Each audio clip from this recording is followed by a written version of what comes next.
Hey everybody, Erica Zazo here again with Mappy Hour. Super excited to be back. And today we have Anastasia Allison, a friend of mine and all around awesome, rad person. Super excited to introduce her. Before we get started, just wanted to share a few reminders. Today, make sure you're chatting in the mappyhour.org chat box, as well as on our Facebook page to leave Q&As for Anastasia. I also wanted to thank our sponsor as well, the North Face, for supporting Mappy Hour. And I also wanted to just remind everyone to be respectful. Right now, we're not meeting in person as we typically do because of COVID. So during these live streams, as you chat and comment and interact with each other in the chat, just be kind, respectful, and be excited about hearing Anastasia today. So without further ado, I'm going to bring on Anastasia. She lives in Seattle area. She's in the mountain music. She founded the Musical Mountaineers, which is a group who goes into the Cascades and performs. So she'll share a little bit more about that. And also she's the founder of Kula Cloth, which I will leave as a big surprise if you haven't heard of it before, and she can tell us all about it. So Sarah, please bring on Anastasia. Hey, Anastasia. Hi. You ready for a song? Yeah, this is an exciting way to start a Mappy Hour. Okay, here we go.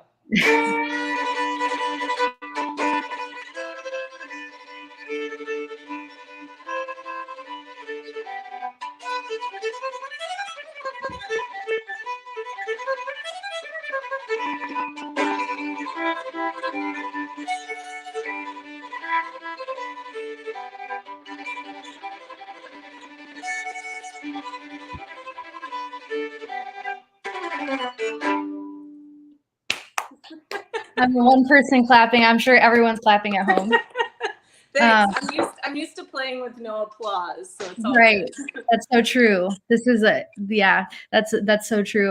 Well, thanks so much for playing and coming on today. I just want to dive right into it. Can you tell us like a little bit about yourself? And we're going to dive into a lot of topics, but most of all, who are you and what do you do for people who might not have heard you before? Yeah, I'm Anastasia Allison, and I'm the violinist for the Musical Mountaineers, and I'm the founder of a startup gear company called Kula Cloth.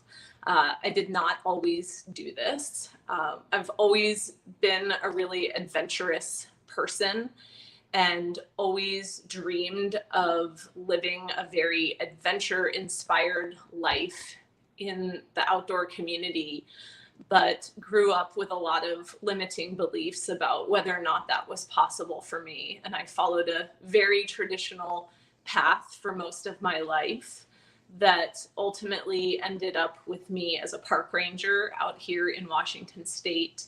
And then after being laid off from my job as a park ranger, I took a job as a railroad police officer for BNSF Railway, which is a really unique job. And I always sort of felt this longing to do something different, and I didn't know how to do it. And I was quite honestly really afraid to do that. And when I sort of figured out that all of those fears that had kept me paralyzed for most of my life were really just manufactured in my head, that's when I started taking little steps and making progress on the things that excited me. And the Musical Mountaineers and Kula Cloth were born from that very inward journey. Wow. Interesting.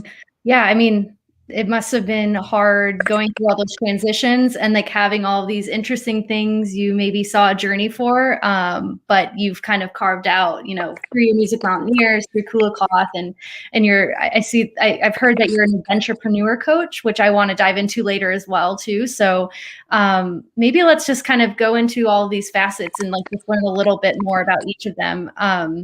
So whatever you want to start with, go for it. But I was also, if you want a starting place, I was going to talk about Musical Mountaineers, but whatever one kind of starts the journey that you want to share more about. Musical Mountaineers, I think, is probably the most fitting to talk about first, because I think that's what sort of led into everything else. Sweet. So the premise that I know is literally you take your violin, like throw it on your back with maybe a friend or two who are also musical, play music, and you hike up to the mountain. I mean, is it as simple as that, or what else goes into your group, and what exactly do you guys do? Yeah, so I've been a classically trained violinist since I was 4. I always did what I was supposed to do within the musical world. And I looked at these musicians who were very successful, and I didn't see myself in their shoes. And so I thought, well, I'm not good enough to be a musician. It's just something that will always be my hobby. When I was 12, I started volunteering at a national park called Hopewell Furnace National Historic Site in Pennsylvania. And I started playing my violin outside. And what I found is that of all the songs that I played, I could play Mozart, but I loved playing these really simple tunes outside. But everything I knew about music was that I couldn't do that for a living. And I played my violin all throughout college. I even played it as a park ranger. I used to patrol the campground with my violin because it would sort of subdue the very rowdy campers. They would all behave so much better at night if I performed for them. But again, I just never thought I was good enough to be any sort of professional musician. In 2000, and there's sort of a long backstory, so I apologize, but in 2017, I was sort of in a low point maybe in my life where I just had this longing for something else. I was working at the railroad, and it just didn't feel like I could see myself working there for the next 29 years. And I saw all these people doing really cool things, and I just thought that they must have gotten some sort of secret code that I hadn't gotten. And I kind of needed a sign, like, you need to do something, Anastasia. Like, you need to make this happen. And driving home from Stevens Pass after snowshoeing, I was in a very nearly fatal incident where our truck spun out on some black ice and went into the path of a semi truck.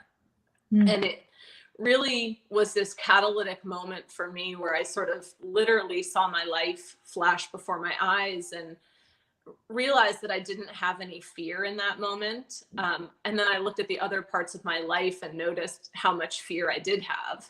And I wondered if I was making it up in my head. And that's when I decided to just start taking little steps. And one night I came home after working a night shift as a police officer for the railroad. And I can't say this without sounding a little bit woo-woo, but I literally heard a voice come into my head, and it said, "Go play your violin on the summit of a mountain." And so I did what any normal person would have done under those circumstances. And I posted an ad for myself to Craigslist. I was like, this is it. It's my ticket to freedom. I'm going to post this ad to Craigslist and just get so many responses for people who want to hire me to go climb mountains and play violin. And of course, I got none, like zero. Is it often people are searching violin mountain? It's not a common search term on Craigslist. And so, but it was sort of like the seed had been planted, right? Like out into the ether. And I started doing all these little habits every day to improve my life, because at that point in my life as a police officer, I was very focused on what wasn't going right. I complained all the time. I was super negative. It was just a very traumatic environment in some respects. And I started focusing on things like gratitude and appreciation and giving. I started a meditation practice. I started getting really into this idea of changing my energy and changing my life, and things just started to happen.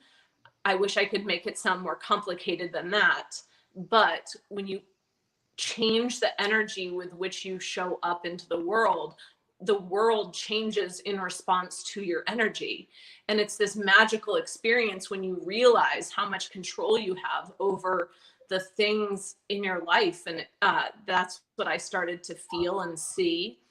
And at some point in this process, I had the idea to do a giveaway on Instagram. And at the time I had, I don't know, like 60 followers on Instagram. And I think 10 of those were my mom, all following me under different accounts.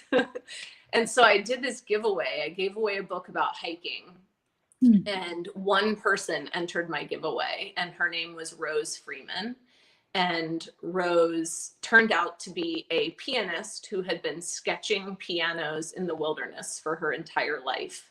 And it was through this very serendipitous series of events that we came to meet and hatch this plan. Like, let's carry a piano, or a keyboard in Rose's case, let's carry a keyboard and a violin up into the mountains and just see what it feels like to play music at sunrise. And we did that without having any expectation that it would turn into anything. And that's how the Musical Mountaineers was born. And we continue to do it to this day. It's been almost 3 years of playing music, and it's led us to 40 different summits at Sunrise. It's led us to the Lost Coast with Merrill and Backpacker Magazine. It's led us to performing on stage at Benaroya Hall to benefit Washington National Parks Fund. Like, never in a million years had you told me I would be playing on stage at Benaroya Hall. Like, that's where Itzhak Perlman plays. Not me. That's so So it's, but it just has been a really beautiful and rewarding journey. We don't announce our concerts.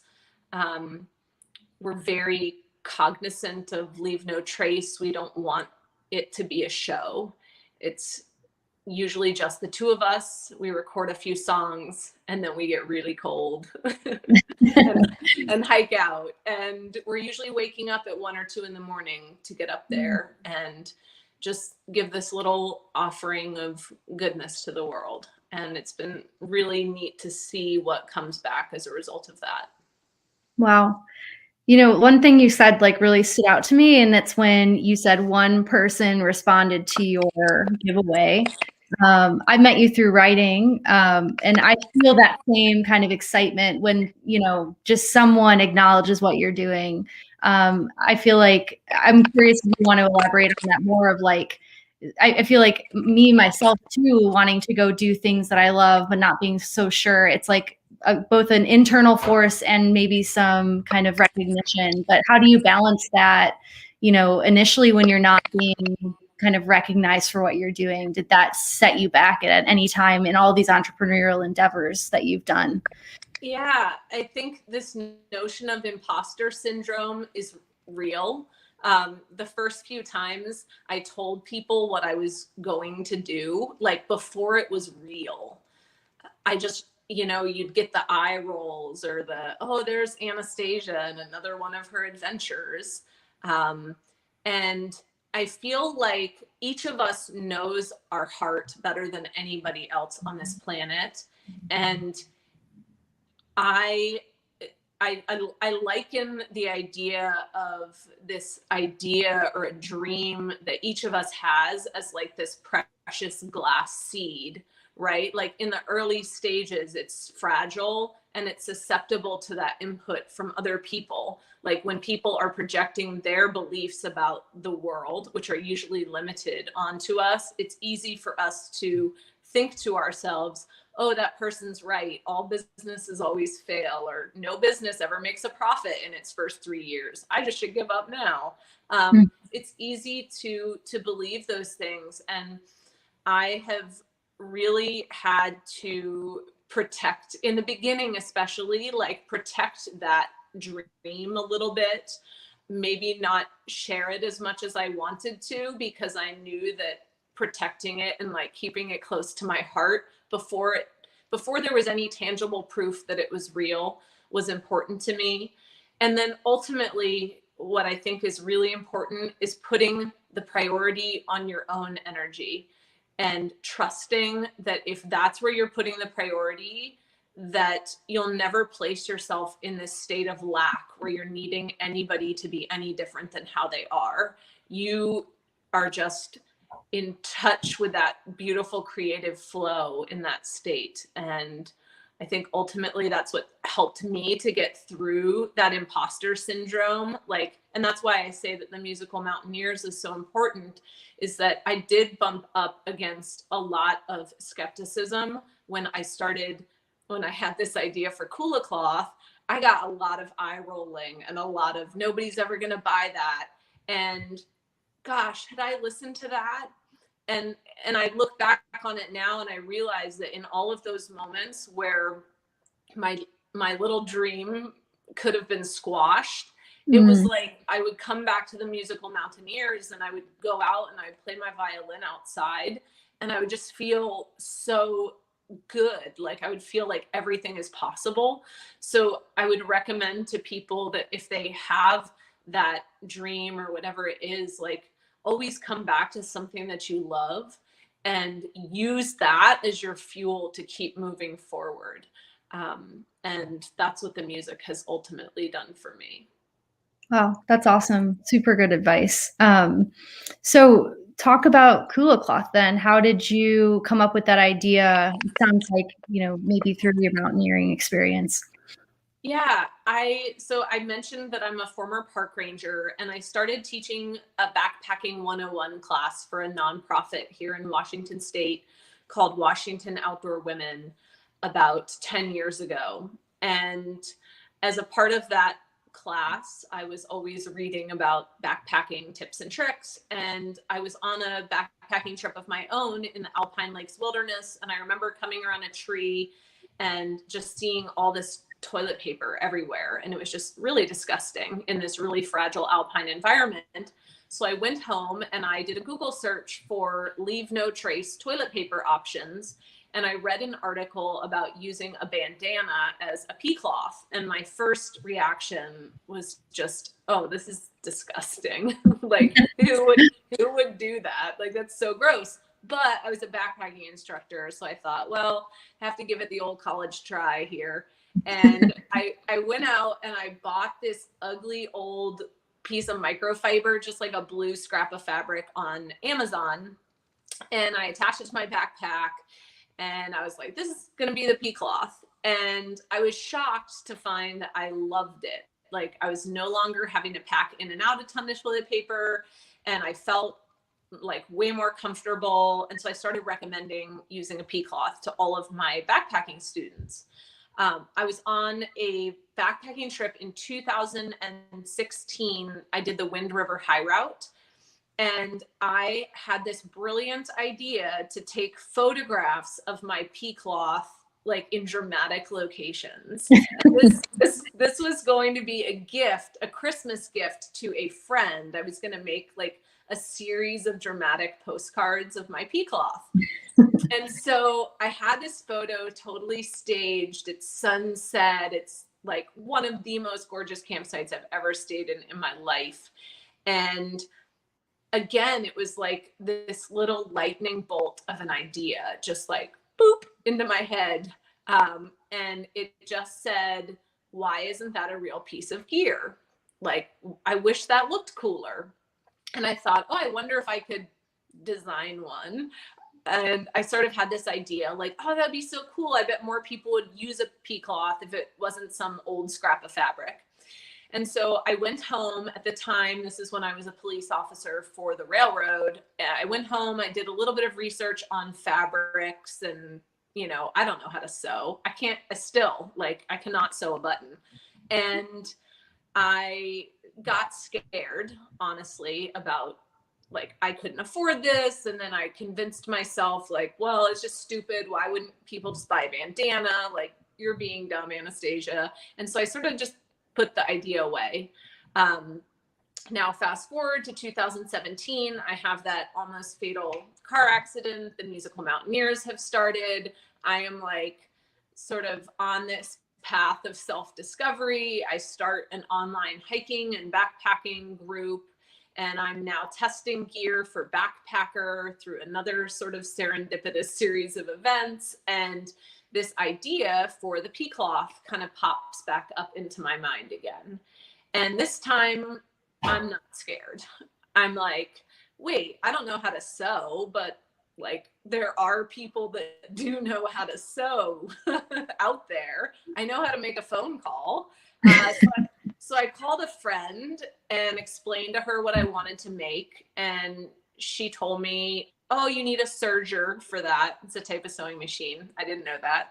And so I drove to her house, picked up a serger, and started buying lots of fabric and sewing squares. And I have a prop with me. This is the very first attempt at me sewing a Kula cloth ever. As you could see, it's shapes plural. It's not a square. I actually can't see it. It's so camouflaged. I don't think I can. Oh no. The other side. Oh no, my joke is horrible. Yeah, your joke is pretty horrible. That's hilarious though, like how much it's evolved since then. Do you have a present day Kula? I do. And so this is one of our latest artist series Kulas that was designed by an incredible artist named Madison Perrins. And this is her design called Once in a Dream. As you can tell, it's come a long way. Yeah, it's like so pretty that I would feel bad peeing with it. Yeah. It's literally a work of art. Right. But I think this is important because, it did not just start like this. I didn't have capital investors and a factory. It was literally me cutting fabric and sewing in my guest room while I listened to podcasts until 2 a.m., most of the time crying because I had quit my job and I was terrified that I had just, quote unquote, ruined my life over a piece of fabric that was meant to absorb urine. So if I'm being honest, there was a lot of crying. Yeah. There was some nights in the fetal position as well.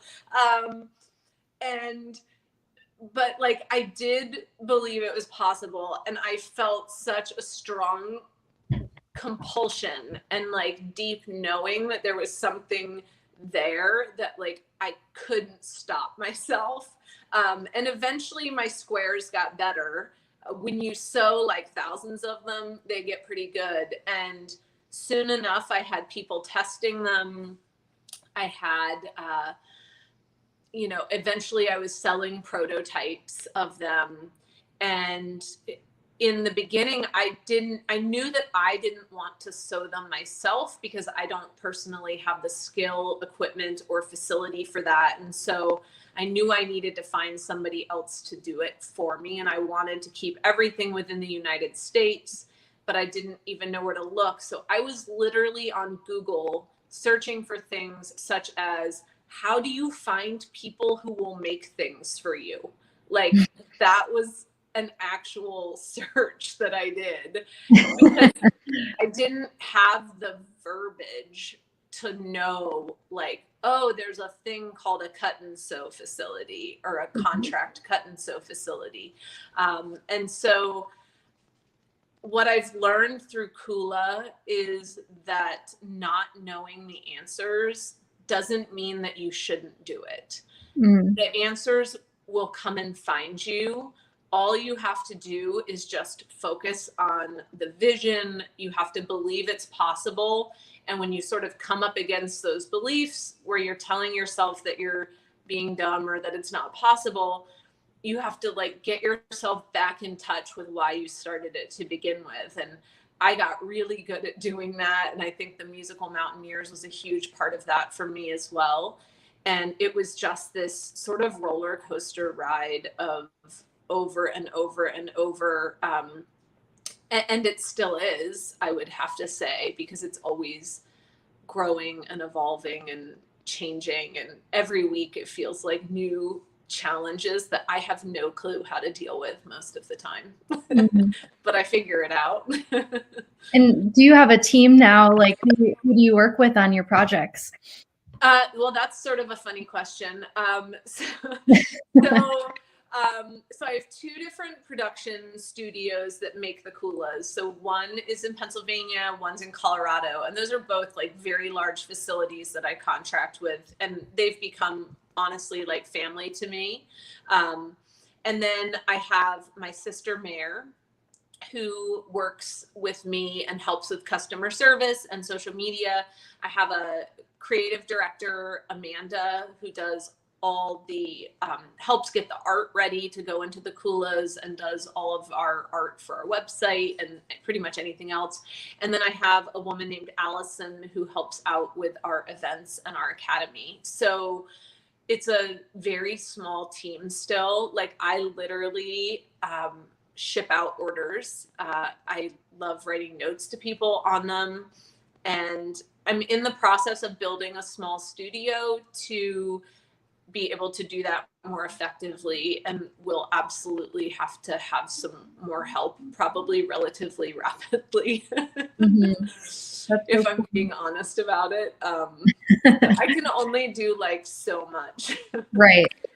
Wow. And what about I want to get back to how beautiful they are, these beautiful pea cloths, antimicrobial. Like, how do you design that? Like, where do you get the artwork inspiration, and what goes into like making it so beautiful? Yeah. So,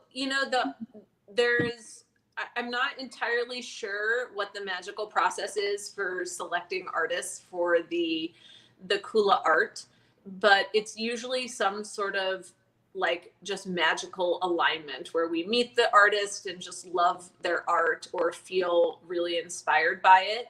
We give very, very little direction on the art itself. So I love seeing each artist's unique interpretation of the Kula. Actually, I have like this one, for instance. This is an original work of art. Oops, I'm moving in the wrong direction.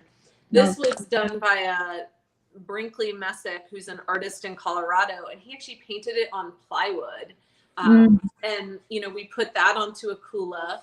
And then I have another piece of art here that was actually done by a wood burning artist. Wow. And this was put onto a Kula as well. So some of the artists are recommended to us, others we discover ourselves.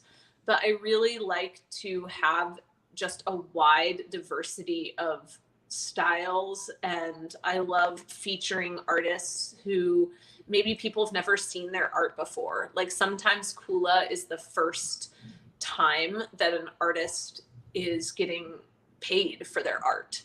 And that's really exciting to me to then be able to like follow that artist as they continue their art journey, having had that experience of like being compensated for their art.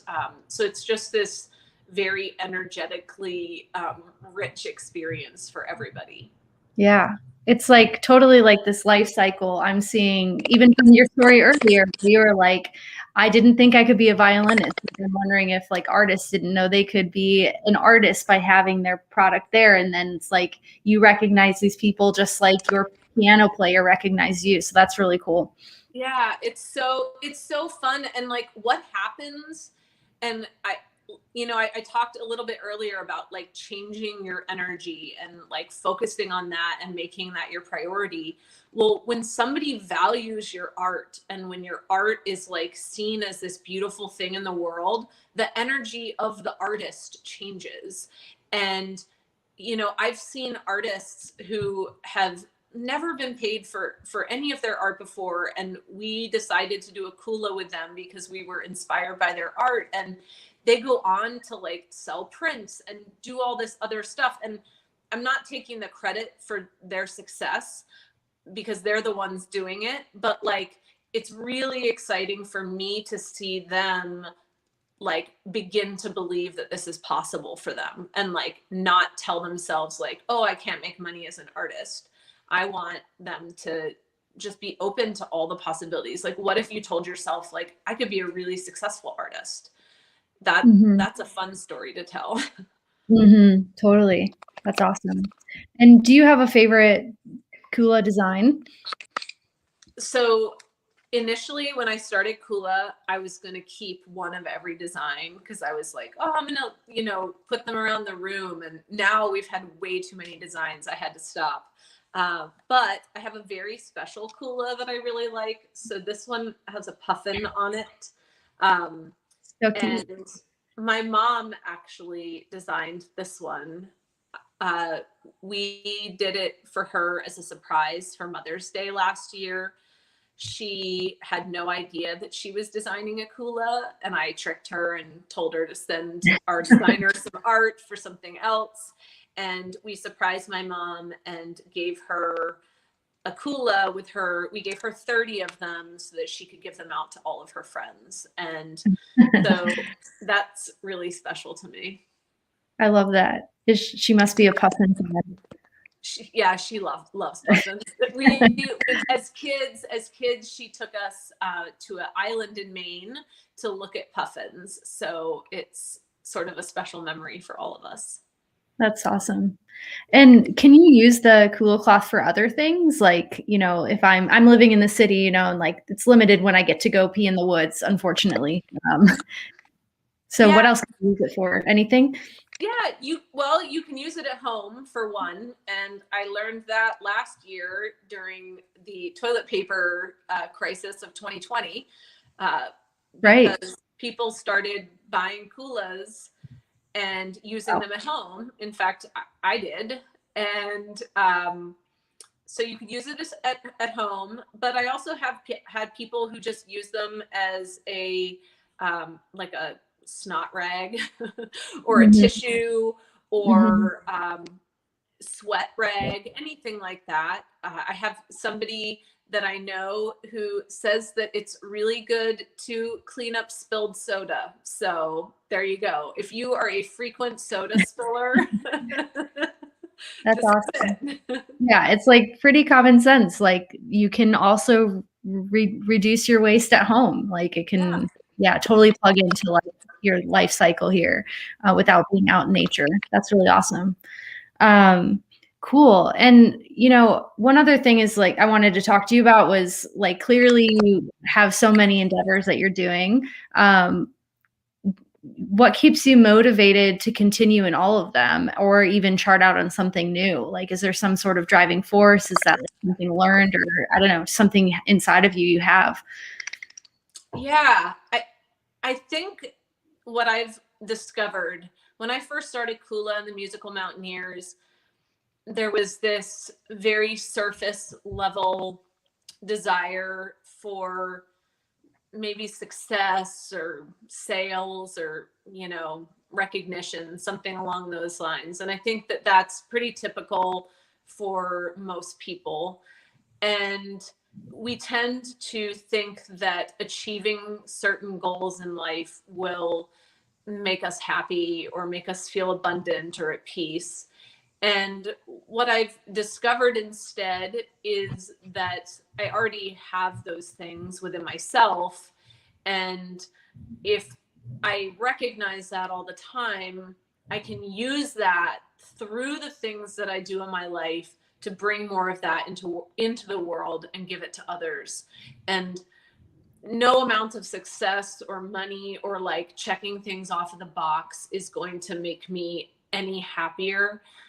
Ultimately, I do what I do because I love to connect with people. I love to see other people discover that possibility and like the infiniteness of who they are. Like that excites me because I've discovered it for myself and I want others to feel that too. So I feel on some level that Kula is a way to connect with people. And, for some people, it will literally be as simple as this is a great piece of gear and I love using it outside. But for other people, maybe they learn a little bit more about the story of Kula, or maybe they're inspired by the art, or maybe it inspires them to start painting or dancing or playing violin or whatever it is. And through that, like collectively, I'm always asking myself, like, what is the ripple effect energetically that you can have on the world? And to me, that's the most important legacy. Like, I could, like when I started Kula, I would have days where I would sell like one Kula. And now I've had days where I've sold hundreds, or, when REI picked up Kula, thousands. And I don't feel happier or better now than I did then. Like, there's like, it's all based on like what's inside of you. And maybe that just sounds cliche, but I think when you can really feel it in your heart and you know that it's true, then you can just lead from a really authentic place instead of like, I'm going to go out there and just try to sell stuff to people. Yeah, that's so true. Wow, that's great. Where do I buy one if, or people watching, like you mentioned, I'm super excited for you with REI. It's going well. Anywhere else? And what about that relationship too? Yeah. So REI carries now, I think, 2 prints in the stores, and then they might be adding 2 more to their website, which is slightly terrifying. Don't tell them I said that. And you can also get them on our website, kulacloth.com. And we sell all of the artist series. We do a ton of collaborations with nonprofits, which is something I'm really passionate about. So all of those Kulas, the artist Kulas and the nonprofit collaborations, all give back to either the artists themselves or the nonprofits at pretty substantial levels. And then there's a lot of just gear stores that have started carrying Kula. I wouldn't necessarily know all of their names, but yeah, REI would be the biggest one, obviously. Cool. That's awesome. One other topic too I want to talk about is the Adventurepreneur Coaching that you do. I think you maybe hinted at it if I had to guess what that means, but something around like inspiring others or talking with others maybe who have ideas and kind of, I mean, I've learned a lot about, the way you think about building a business or just going after your dream. But if I'm totally wrong, or if you want to elaborate on that a little bit more, I'd love to learn more too about that. I used to do when Kula was not as growing as quickly as it is now. I used to do more private coaching. So I'd work with people who are sort of, I guess I would call them more outdoor minded entrepreneurs, tend to be the ones who are more attracted to my style of business just because of the company that I run. And what I typically do is just work with them and help them sort of maybe look at their goals in a different way. Coaching is not necessarily about giving advice. It's really about helping people sort of tap into that internal leverage that they already have and kind of moving past some of those very predictable obstacles like beliefs around money or imposter syndrome or just fears of failure, all those things that we sort of like drag around with us through life. I have drugged them for most of my life and still do in some ways. But so I've done private coaching, and then through the Kula Academy, which is a school that we started last year during COVID, I teach a class called Stuck to Summit, which is a 7-week coaching class where it's a group coaching class where we meet every week and we sort of practice a series of habits, like really intentional habits to increase our energy and think about allowing the things that we want. Like really allowing ourselves to be open to the possibilities, maybe for the first time, instead of shutting ourselves down and saying like, well, that's not realistic, or how are you going to do that? Or you aren't good enough to do that.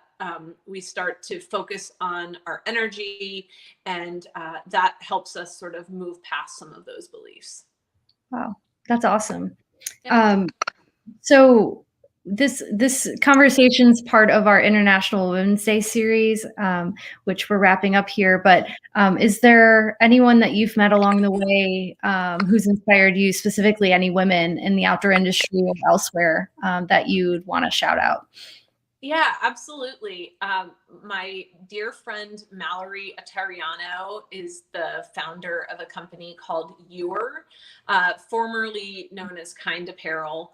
And Mallory and I have talked on the phone, I would say every other week for the past nearly 2 years. We have entrepreneurial meetings every 2 weeks, just sort of friends talking about business. And it's been really nice to talk with somebody who kind of knows what you're going through. Sometimes as an entrepreneur, you feel like your life is just moving at the speed of light, and it can be exhausting to talk about that with people who might not want to sit and listen to you talk about the intricacies of like 3PL fulfillment logistics for an hour. And so it's been really fun to have Mallory as a sounding board over the past couple years. And she's so knowledgeable in the apparel industry, which has been really helpful for me because I knew nothing about anything having to do with textiles. And I watched her last year sort of take a company that was really struggling during COVID and turn it into something really beautiful with her new company, Eatery. And then we did a Kula collaboration this year. So that was really fun. So definitely, I would say Mallory has been an inspiration to me for many years now. Nice. I love that. I definitely feel that. I know Sarah's in the background and she's the founder of Mappy Hour. I feel like we're getting to that relationship of just like chatting with each other. It's so important to have like a friend in comrade through everything. So that's awesome. Yeah.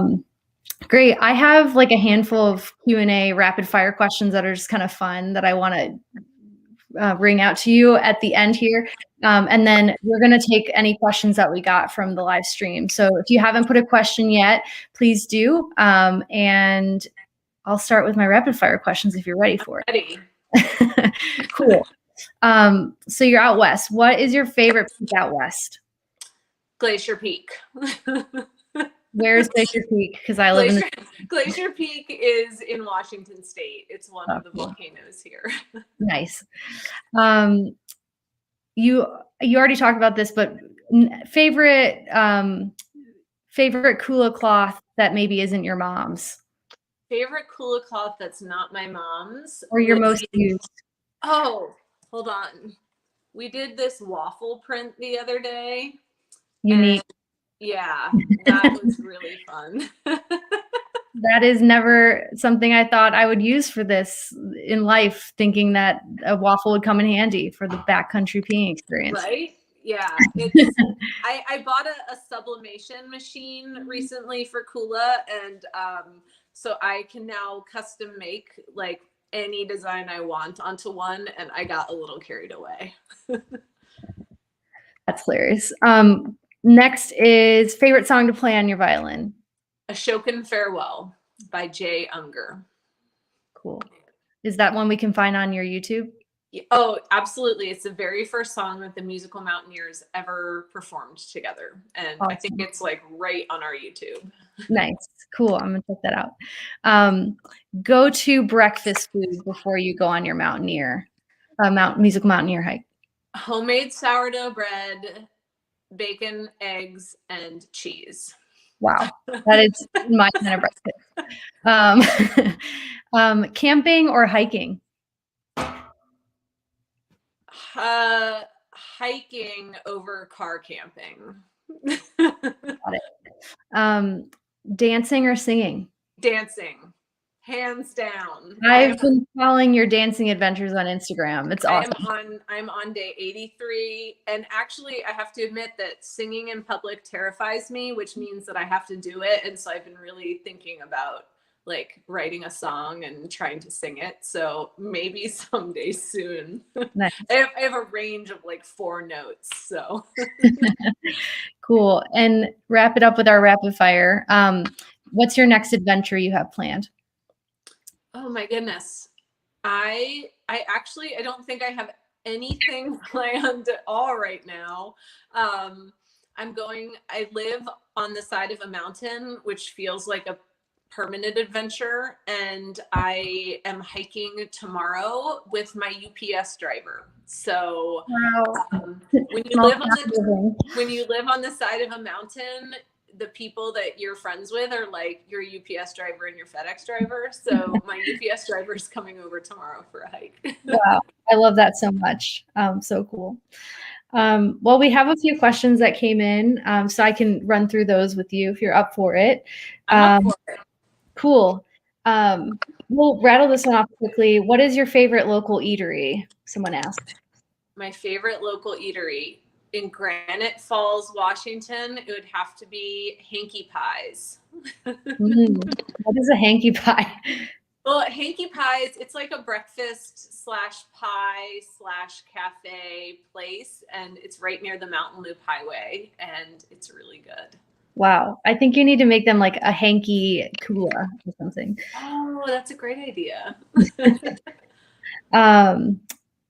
Someone asked how you balance all of these different things. Do you have any management tips?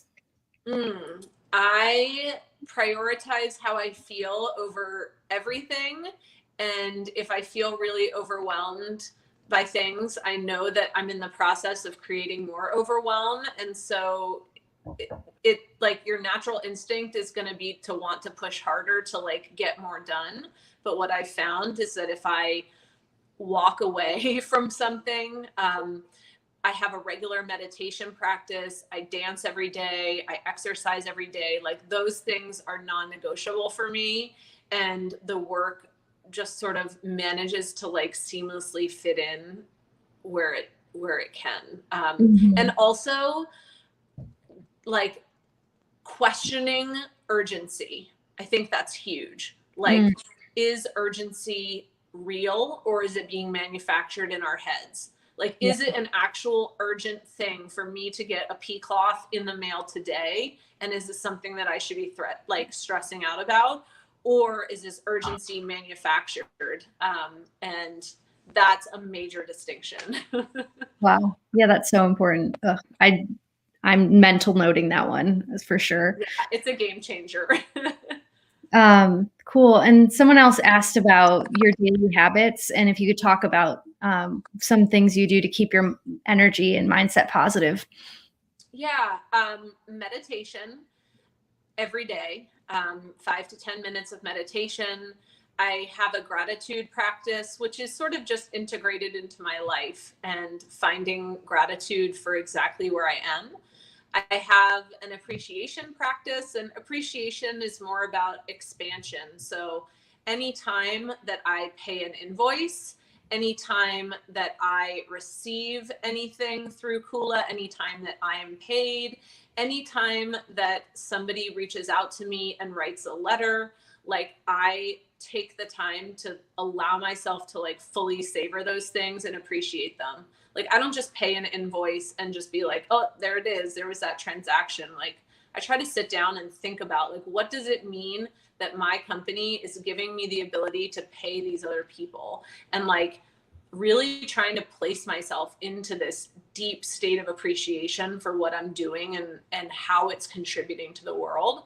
I have a giving practice and I give away a lot of Kulas, like many more than I give away on Instagram. People reach out for donations all the time and I give a lot. I write notes to people. I put free Kulas in orders. Like when you give and you live in this state of being where like nothing is quote unquote mine, but I'm just a part of this, I don't know, like energetic flow of all things, then you lose that attachment to things. And it's a really beautiful practice. When I was a police officer, I started the giving practice by driving to coffee stands at 2 a.m. and buying gift cards and like just telling them to give them to the person behind me. And that's how I started doing it. And I just kept doing it. And now I get to give to nonprofits and all these organizations that are doing a lot of good in the world. And gosh, I just don't take that for granted. So that, and then I think I said I dance every day. Today's day 83 in a row of me dancing for 30 minutes. I've learned how to shuffle. And I try to hike or walk, move around every day. But really what it comes down to is just putting that focus on my own energy. And I also understand that like I have a lot of privilege when it comes to those sorts of things as well. Like I don't have children. I live in a very rural area where I have access to a trail literally out my back door. And so not everybody has that type of access. And so doing things that work within like where you are. Like I used to live in a very urban area. And so I didn't have access to a trail. I would have to just walk on a sidewalk and like go find a little park and look at a tree. And so just finding those little pockets of peace that exist wherever we are, I think that's important. I love that. We're getting a number of other questions coming in. Do you think there's a balance between looking for an idea and letting the idea come to you? And how do you manage that balance? I think that if you're looking for an idea, that you're actually focused on the lack of the idea. And what I would recommend and what I did in the very beginning, I always knew that there was something out there for me and I didn't know what it was. And so you just need to become comfortable with not knowing what it is and trusting that it's going to show up. And that's a weird place to live. But I used to drive around in my police car. And this is not a lie. I would drive around in my police car and I would say to myself, I'm working in the outdoor industry. I don't know what I'm doing, but I can feel it coming to me. Like you need to literally tune yourself to the frequency of the things that are coming to you. And if you stare at a lack of them, you'll continue not to allow those ideas in. So do whatever you can to like let yourself feel the magic of it now from exactly where you are without needing it to be here. And then all of a sudden it's like when you stop looking for it and you focus on your energy, like you just go out and hike, right? Like that's when it'll happen. Just do something that feels good, paint, hike, dance, do something that feels exciting to you. And then just see what happens from there. That's awesome. We've got lots of questions. Are you okay to keep going? Go for it. Cool. I'm here all night. Someone asked, how long did you do your traditional working career before breaking free to start Kula and all the other things? I was a park ranger for 7.5 years. So actually, prior to that, I was a marketing assistant for this print shop. It was sort of a Devils Wear Prada type of situation where I was like the Anne Hathaway of the situation. Was that the actress in that movie? I forget. Yeah, I think so. I'm pretty sure that I was like the Anne Hathaway. I was not on the good end of the stick. So I was a marketing assistant and then I became a park ranger. I was a park ranger for about 7.5 years, got laid off. I was a police officer for about 5.5 years. And then July of 2017 is when I put in my notice and left my job. Wow. Talk about an interesting career path. I'm sure you've like gained a lot of, probably gained some insights on each job. I did. Yeah. As a police officer, that's where I became interested in meditation, believe it or not. And so I like can look back on those things. I think it's Steve Jobs who says you can never connect the dots forward. You can only connect the dots backwards. And like wherever you are now is perfect. It's exactly where you're supposed to be always. And you'll look back and like understand why you had to take those other steps to get where you are. Yeah, that's awesome. Someone is asking about where exactly the coolers are manufactured. So they are manufactured. One of them is manufactured in a cut and sew facility in Pennsylvania, and one is manufactured in a cut and sew facility in Colorado. Cool.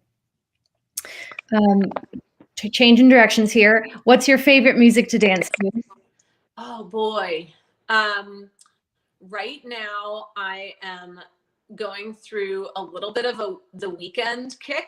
I'm obsessed with the song Blinding Lights and Save Your Tears. And I'm also in a Halsey phase. So and I really like Caro Emerald. I like some electro swing music. I'm getting to the point where my BPM, I can start to like dance a little bit faster now. So I can sort of keep up. In the beginning, I looked like Napoleon Dynamite, according to random internet strangers who commented on my dancing. So, but now I like sort of know how to shuffle. And yeah, I love shuffling to country music too. So and all types of music are open. This would not work. I don't know, but I just want to dance to your fiddle intro. That sounds like I just want to be that remind me of being at like a bar, having a drink, or like out at a music festival or something. That was really nice. Yeah. Are there any books or sources that have helped you in the perspective you have? Absolutely. I would say that my favorite book that probably made the biggest impact for me is by Eckhart Tolle. It's called The Power of Now. Eckhart also wrote a book called The New Earth, and both of those books are about being in the present moment and sort of detaching from the story we tell ourselves in our head, like releasing the ego of who I am a little bit. That was a really life-changing book for me. Ask and It Is Given by Abraham Hicks is another one. That one's a little bit more woo-woo. There's some definite woo-woo books out there. Right now I'm reading a book called Emergent Strategy by Adrienne Marie Brown, which is more of a social justice based book about like your energy and how that contributes to cultivating change in the world. So when I first started this process, I just devoured any book that I could get my hands on that had to do with, I guess I wouldn't call it self-help because I didn't really need help. And what you'll find too is that every book, like books are only like trailblazers. Like you're the one who actually has to take the steps on the trail, and you will ultimately create your own journey and you will learn things in your own unique way. A book can be like a little guidepost along the way, and there are certain elements of each book that will stick with you. But ultimately, it's a journey that only each of us can take individually. Yeah, that's awesome. Last question, and we'll part ways, unfortunately. I'm sad. This was so fun. This has been great. Really just wanted to like, is there anything I didn't ask that you want to talk through, or just like a message or something that you said today you just want to hone in on?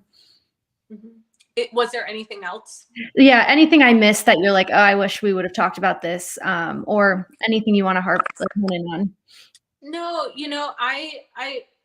I honestly just feel like an immense amount of gratitude that I'm even here doing this conversation with you. I think I get really emotional when I talk about Kula. And in fact, I'm pretty impressed with myself that I haven't broken down crying at some point on this call. Because when you sort of have gone through this journey of being in a place of complete and utter disbelief in who you are, and then like seeing the exact opposite of that is true, I think ultimately that's something that you want to give to other people. Like I want other people people to go through that experience themselves, because it's so beautiful. And I think about a world where everybody can like, see, I'm going to cry. Everybody can like experience that potential and feel that within themselves. And I think anybody who is experiencing any sort of dissatisfaction in their life or feeling a little bit stuck, that's often where that comes from, is like this deep knowing of something greater. And then simultaneously having that like life that just wants to burst through you, sort of like trapped in place by all these beliefs that the world wants us to think about how things are. And so anything that I can do to help shatter that a little bit and say like, hey, I did it and you can too. I was the stuckest of the stuck people who didn't think that much was possible for me. And so I really do believe that if I can sort of do what I've been able to do, that I believe anybody can. And I just encourage people to take little steps. The power of consistent daily positive action and like belief that something is possible, and like just trust that the answers will show up. You don't need to know all of them now. That's such good advice. I am deeply grateful for you just like sharing all of this knowledge with us, and taking the time to do this. So thank you so much. This was so much fun. Thanks for having me, Erica. I feel like I could just stay here all night and chat. Yeah. So yeah, I think we'll wrap it up if that's okay. I mean, this is really great. I hope we get to have you on again sometime. And I just wanted to thank everyone who's been listening in and asking questions. We've got some more events coming up soon, so keep an eye out at the mappyhour.org site. And remember that we've got chapters all over the country, Seattle and Chicago, where I am included. So check us out and check out Anastasia online. Can you remind us where we can find you and Kula again?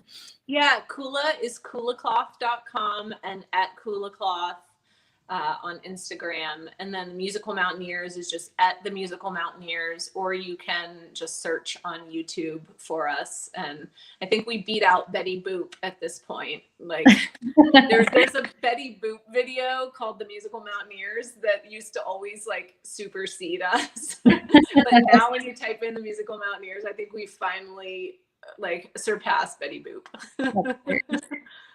Cool. Well, thanks so much again. We'll see you guys next time. And thanks, Anastasia. Yeah. Bye, Erica. Bye.